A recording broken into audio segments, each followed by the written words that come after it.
turn me on.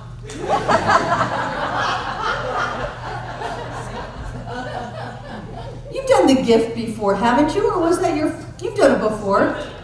Yes, wonderful. Thank you, Kristen. Thank you, David. Thank you, John. Thank you, Ron. Thank you, Breezy. Thank you, Amy Steinberg.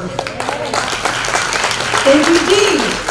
You guys all laugh and say, visualize who was there a moment ago. Deep breath. I am ready to be free. I am ready to loose the shackles of any limitation. And my question is, are you with me? Yes. Are you ready? Yes. Then let's do our treatment for freedom, set spiritual law in motion, and watch the miracles unfold. I speak my word for myself, my center, and all its members and friends. I know love as the only reality. I am created out of love. Love is what I am. I know this love as absolute freedom in every area of my life, the life of my center, and all who call it home. I know our center's mortgages are paid in full, and I claim for all of us financial freedom with all debts paid and cleared. I release any sense of struggle or wrongdoing.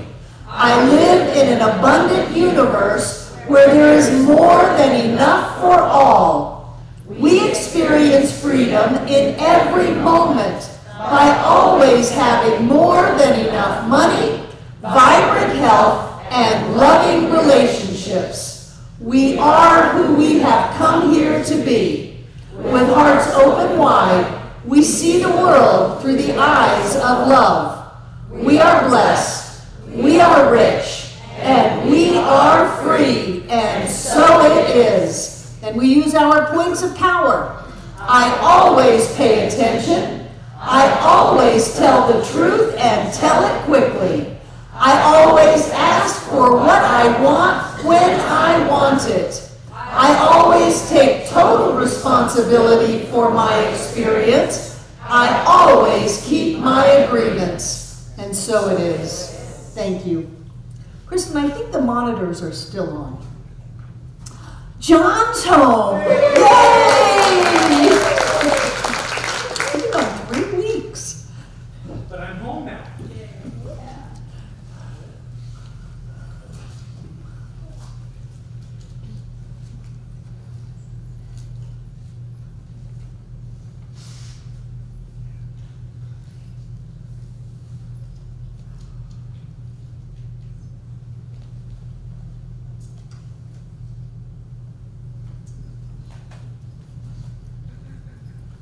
I've been gone 3 weeks. Who in the room here has never heard me give a Sunday message? See what happens when I'm gone for 3 weeks? It's really wonderful to be home. I've been staying occupied. I was at the annual ministers gathering. We did that in Encinitas, just north of San Diego. We had over 200 ministers come. It was delightful. And one of my colleagues who has at times grumbled a sense integration, saying it just doesn't feel like we're all one, came up to me and said, we're one now. So that was a big moment for me. When I left San Diego, I went to Denver. I attended a wonderful expo, and then the members of the elected leadership, the Leadership Council, came to Denver, and we had 3 days of meetings.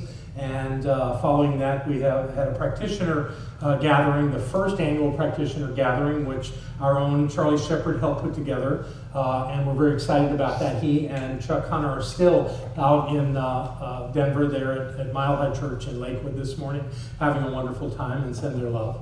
And so all this good stuff is going on, and I'm just here. Anniversary. Oh yeah, actually Barbara joined me for that week that I was at the expo. We had a great time and celebrated our 27th anniversary.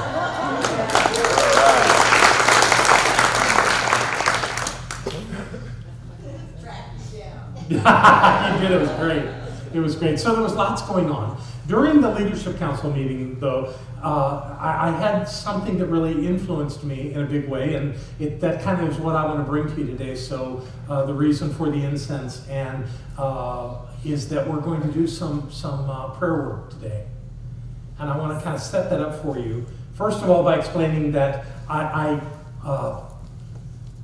missed some number of things while I was gone. Obviously, I was not here when Jane Summers passed.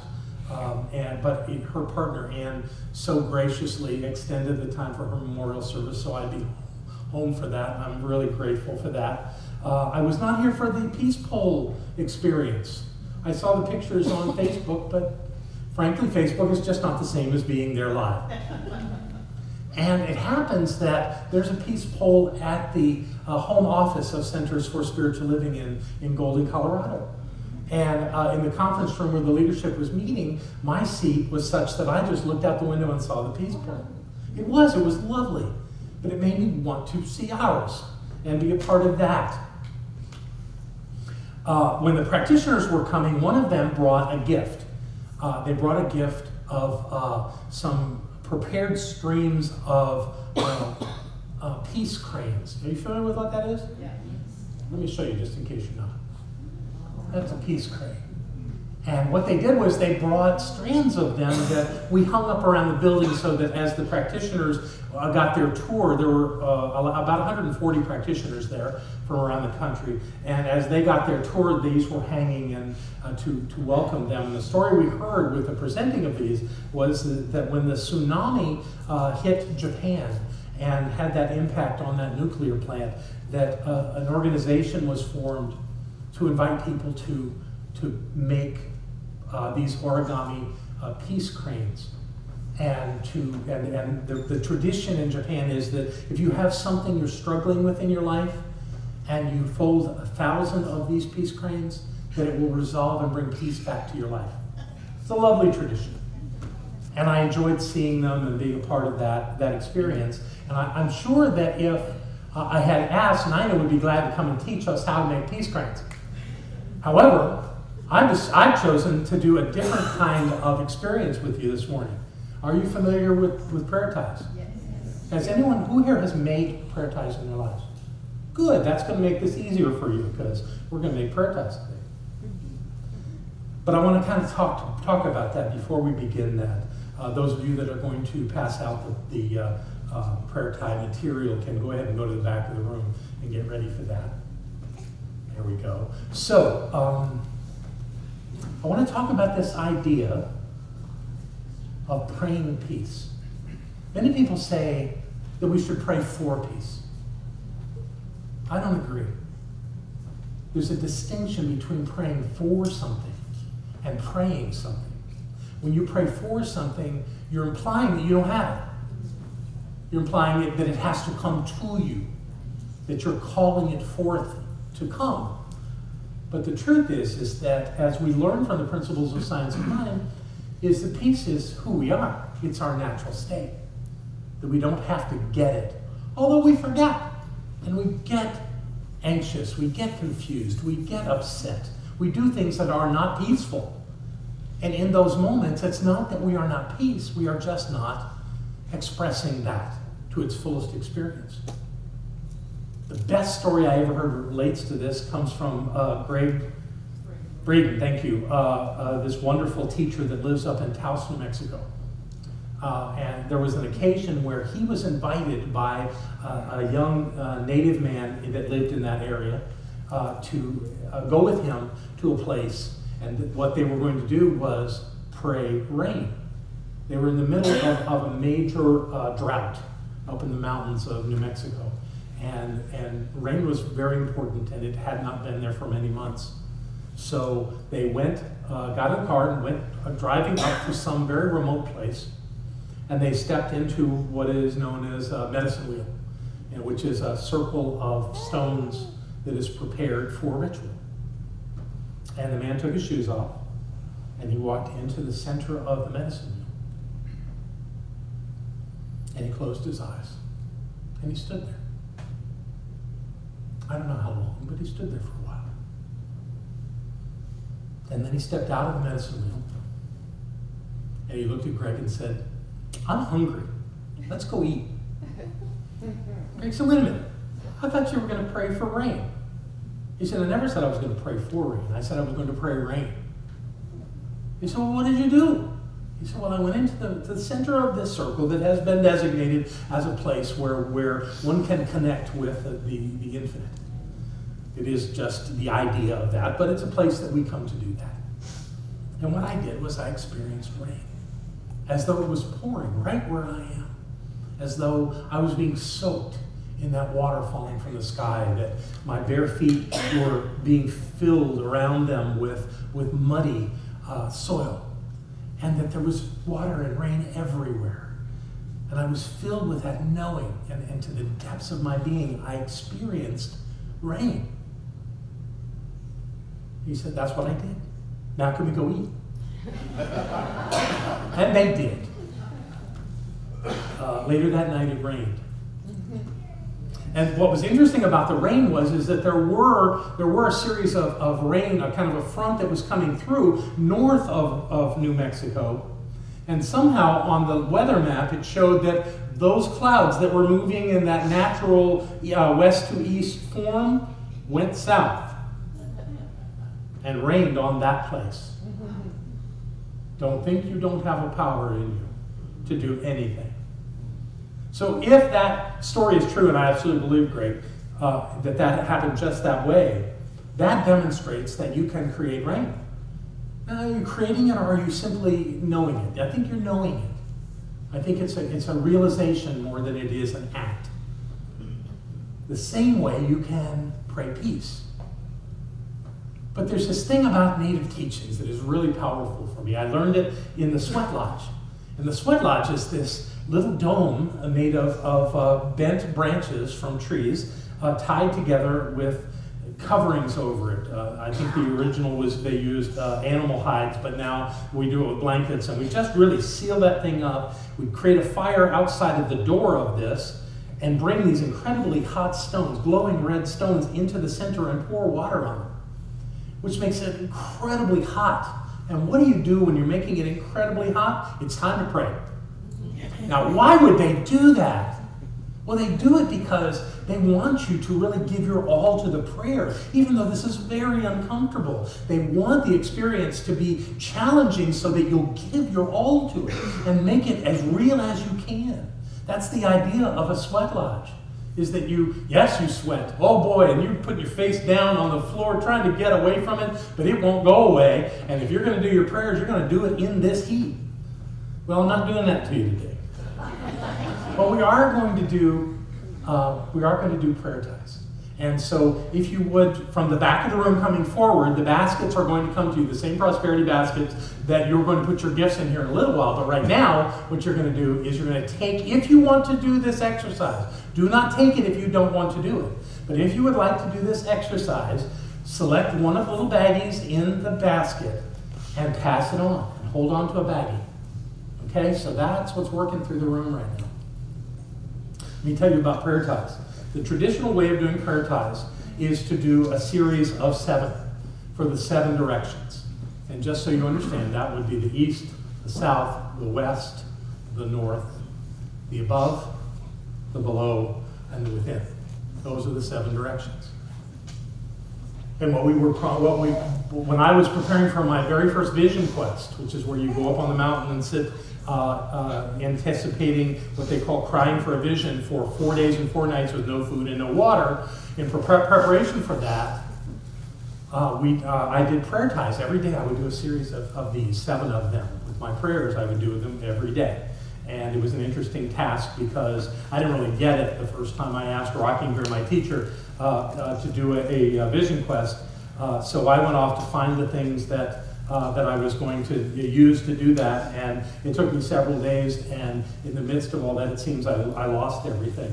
And I had to humbly go back and say, I'm not doing this very well. In the meantime, he had taken my request to do a vision quest and said, I need 4 days and 4 nights to think about this so that we'll know that my spirit guides will support you in doing this.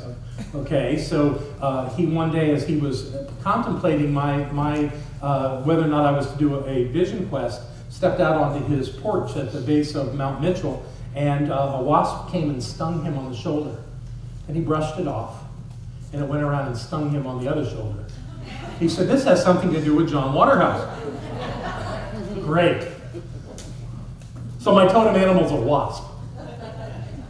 But what I learned about wasps is that they are vigorously loyal, that they are family oriented, they'll give their lives for their family. And so I accepted that that was good. And I remember sitting on my porch out when we lived in Fairview, and I would sit there and do my prayer ties at this little plastic table outside on the porch. And on more than one occasion, a wasp would come and sit with me while I did my prayers, and then he would leave. And so I had a natural fear of wasps, as most people do. But since then, I'm not afraid of wasps. I've actually picked them up in my hand. They will not hurt me because I know who they are. And so this idea of changing our nature with our prayers is very real. So I think just about everybody, we're getting really close here. Everybody getting the right one? Make sure these last few folks up front get theirs. You don't have to come out of a particular basket. There you go. And here, and does everyone that wants one have a package? Great. Let me tell you about what you've chosen. The color of the fabric in this package means something. We're all going to learn to pray peace.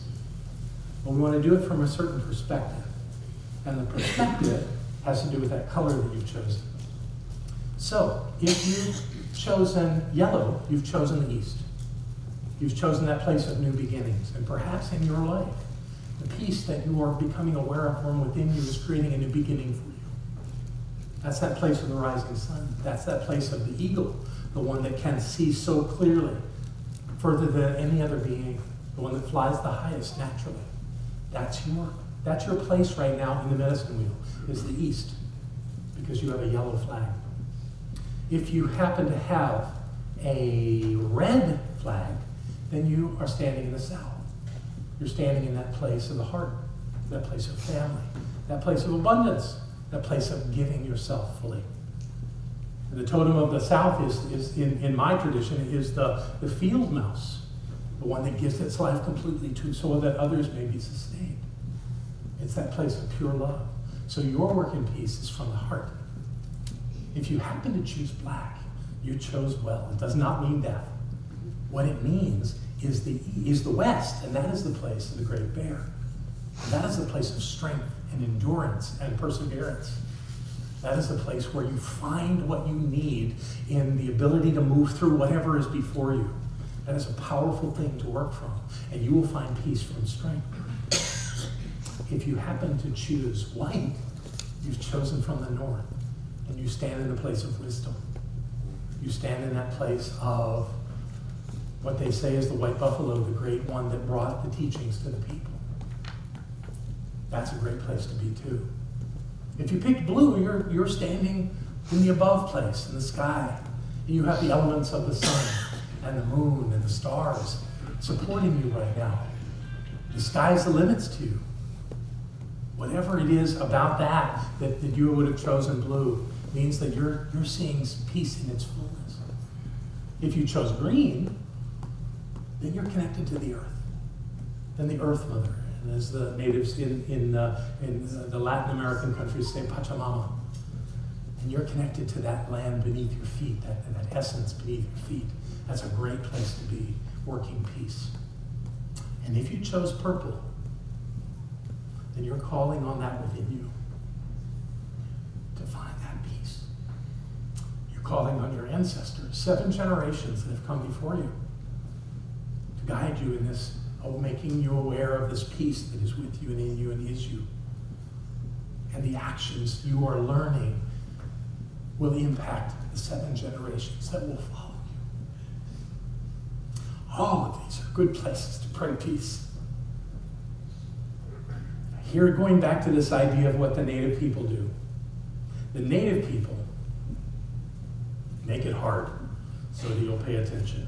And those of you that have received a baggie with a little piece of fabric and a little piece of string and a little bit of tobacco. And this is organic tobacco, it will not hurt you. It was done in a good way.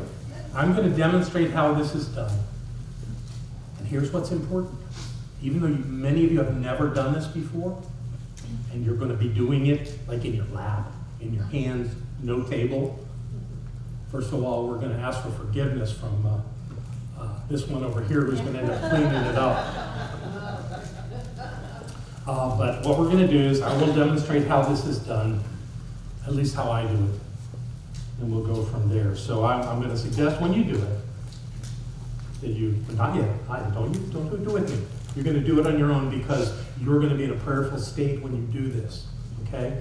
I would take out the paper and probably put it in your lap, but I'm going to put mine there because I know where it is. And pull out the string and stretch it out. You can put that in your lap too, but I'm going to put it up there. And then what you've got is this baggie with some tobacco in it. And what you want to do, I'm going to get this ready. You reach in here, and as best you can with 2 fingers and a thumb, you're going to get as much of that as you can. You're not going to get it all. Please just don't even try to get it all. You take it and put it in your hands. And what I recommend you do is in your fingers, just put it to your heart and fill it with peace. Find the peace that you can know for yourself, for everyone that you love, and for a world that is craving to remember how to have peace. And fill this tobacco as full as you can. And when you're ready and you've got it, put it in the fabric, which means put it in the center of the fabric. Get it off your fingers best you can, and then fold like so.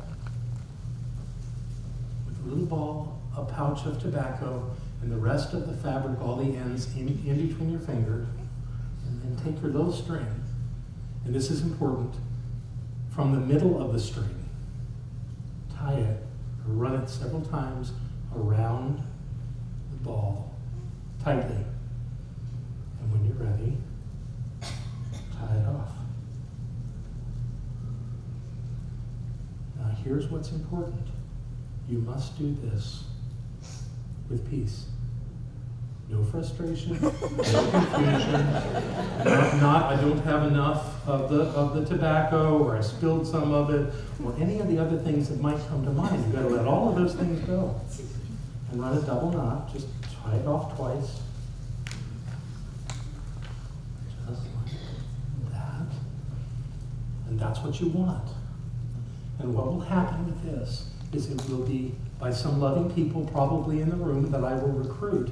They will take the next one that they have out of the basket that we receive back, and they will tie them off together until we have one solid string of prayer ties, and then we will spiral it around the prayer pole. Yeah. And you will know that your prayers are on that prayer pole for as long as they're supposed to be there. I make no promises how long they'll be there, but when they are no longer there, that means that we will have burned these prayer ties so that all of that will be released into the atmosphere and as a release of our prayers. But for now, this is what we're doing. So I invite you to create your prayers.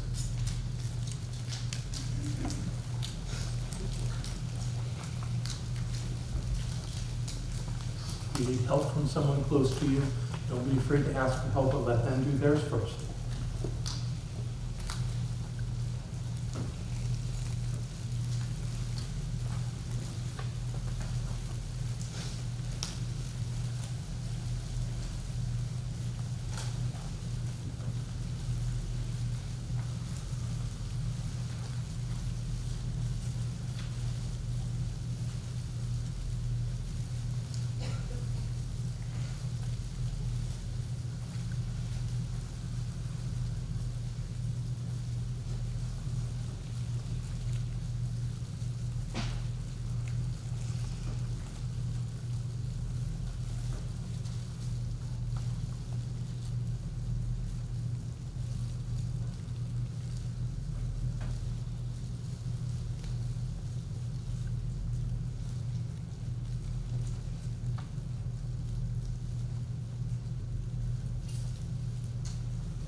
complete, put them back in the plastic bag. And they'll be collected by our prosperity acceptors. Yeah.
So once you have it back in the bag, just hold them up so that the beautiful people that are ready to receive them will know that you're ready.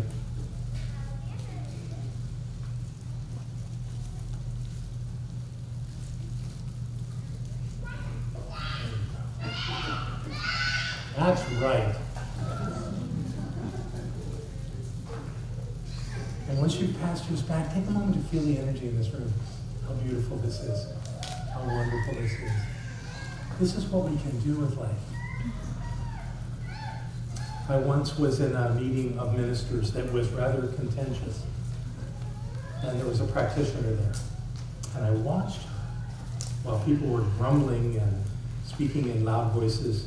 I watched her close her eyes.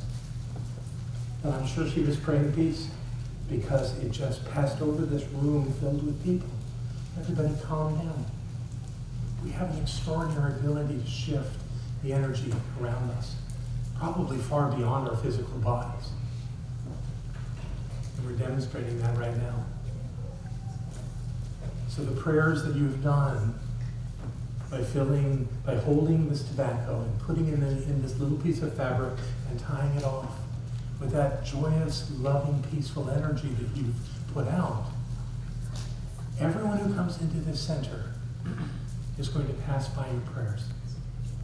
Isn't that lovely? You're so powerful. You're so amazing.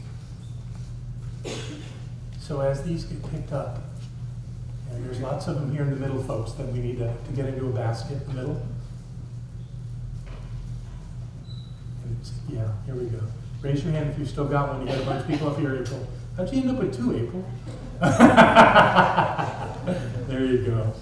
There you go. Come on, right over here. That's great. Oh, yeah, right down the front, the center aisle. Lots of people waiting here. Thank you so much. So, there you go, Thomas. They're coming for you. Right here.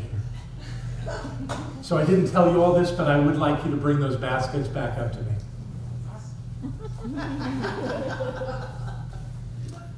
Everybody, anybody else have one ready? There's somebody over here. No, I think they got you. We good? Whoa, look at this.